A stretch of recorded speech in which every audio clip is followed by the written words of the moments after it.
living the life of your dreams and raising your frequency. Oh, I had 4 birds out there, but now there's only one. Hi, I'm Kalyn, and I have been a teacher of spirituality for nearly 20 years. And I love sharing my passion for spirituality. I've also written books, taken people on retreats, all sorts of things.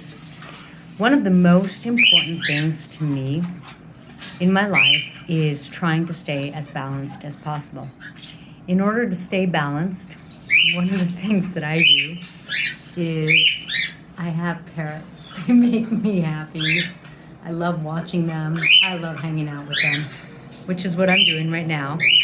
And sometimes when I have extra seeds, I throw them out front, which maybe hindsight, throwing them right in front of the walkway wasn't such a good idea. There's my crimson-bellied conure named Origina eating my hand. But right now I'm just taking some time to breathe, focus on my breathing, focus on being, just taking a quick little break, because balancing yourself physically, maybe by taking a walk, yourself emotionally, maybe by taking a quiet moment or a moment with one of your best feathered friends, taking a moment to give yourself a little mental peace.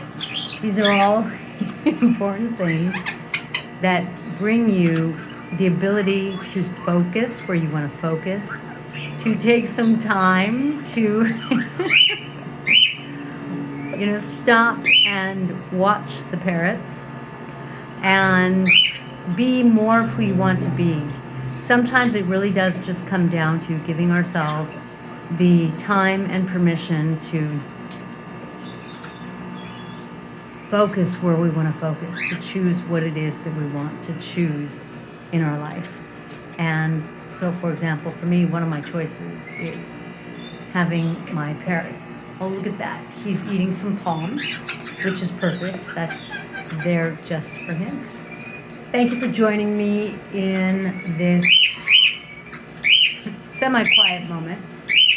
And I hope you are having a nice, wonderful day and centering your energy. If you have any questions about raising your spiritual path or living the life of your dreams, please be sure to comment below or at flowing.zone. Catch you on the next little nibbling video.